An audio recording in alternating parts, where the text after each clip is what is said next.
Hello you beautiful people and welcome back to Let's Play Warhammer 40k Inquisitor Prophecy in another round, this time Frozen Plains. It is of course a campaign mission. The survivors of the local feral beast gang active in the system fled to a remote Arctic hideout led by Colonel Andersen, or Colonel? Yes, where they are waiting for a void ship to rescue them. I cannot let them escape justice. I must eliminate the traitors and their leader.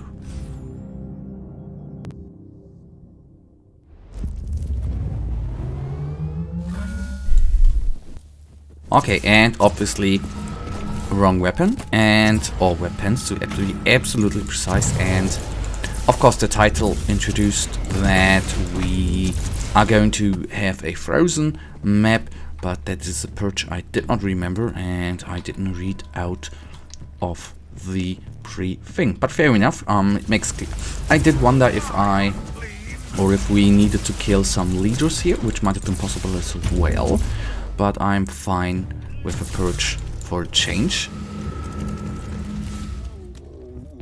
And there tend to be a lot of enemies. Luckily enough, we don't have any horde enemies right here, but with the current loadout of our wonderful less gun, I wanted to say cannon, but that would have been oh so wrong. It would be a little bit bigger, and I think even for a Inquisitor, which is, or who is actually being a little bit augmented as well, but I think not as heavily as the Adeptus Astartes, it might be a little bit too over. Well, we can use heavy flamers, but I think less cannons are not included in the game,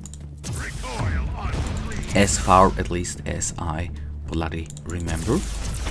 With them down, going to take out everything, pick up everything I wanted to say. And the good part of obviously is that I cleared out the inventory so we can pick up every tiny little item. The thing is,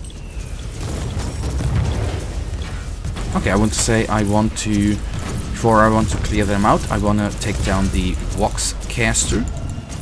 Very, very annoying thing. I don't know how this obviously would be handled with the close combat Inquisitor. Or assassin, to be very, very precise here. But we basically need to stand the fire, right? And then constantly moving out of the damage radius of the orbital bombardment obviously is not a thing you want to be inside, since even though if the first shot is not killing you, one of the next shots, especially if you are being, I want to say hunted, no, being shot at by a couple of enemies, this can be very, very soon very, very painful and lead to certain death. Although we have to say, of course, that in the campaign mission there is, unlike the randomly generated missions, there is no death limit, and that is quite good. At least I think. I hope I'm not saying anything wrong here right now.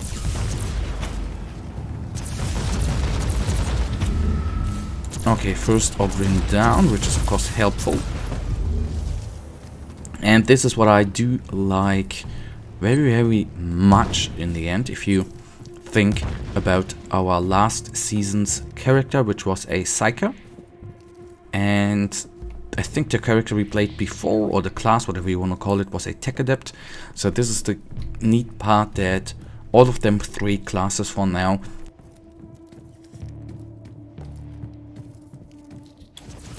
play completely different in style, and this is quite nice. I mean, in the end, we are every time just using skills. I know, but it feels totally different, and that is what is quite important. The other thing that I said is supply not upgrades, but supply not reinforcements is wrong too. Supply packs here is good for us, since I tend to use with this character to use the grenades more often.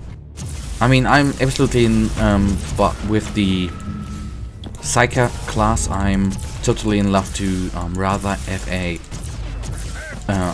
another skill slot instead of any abilities we can use with that class, so this is what I like. And this is the other thing I do like with this class. On the other hand, I have to say, what is absolutely cool as well is, of course, digital weapons. This is, oh my goodness, there was a money hit there. This is always what I think is quite funny in this game. And it doesn't matter whether it is a grenade, a skill, or some supply thing. I always am very slow in changing things up, because when I'm in love with the grenades, I just want to use the grenades. But every time I switch, for example, from grenades to digital weapons, or from the Tarantula Sentry to the charge or the jump pack, I then, after a couple of minutes, am every time absolutely in love with the new skill, spell, whatever you want to call it. So that's just it. So we have, the good part is we have killed more than half of the enemies. That means, oh, the little lack of a titan there.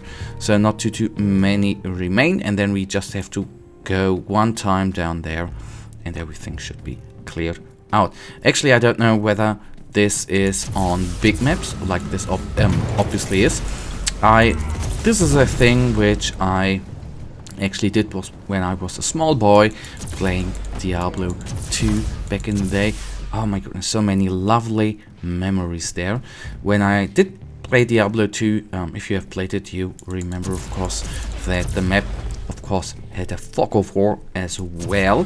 And in every level, so to say, I went, or in every area I went, the first thing I did, I don't know why, it's the same thing I do here, is actually going to the edges of the map and clear them out of the fog, and then I do the rest. I don't know why. In every area in Diablo 2, I killed every singular enemy.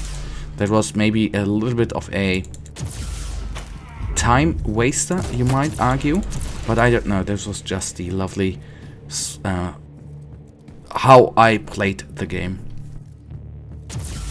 But I guess everyone is quite different in that behalf. And the thing is, where I have not yet gone into actually with this game, if I remember, there are passives on the one hand, passive skills, the talent tree, so to say, where you can add plus movement speed to your character, and there are some buffs where you have plus movement speed. It would be, of course, quite nice to have a increased movement speed, right?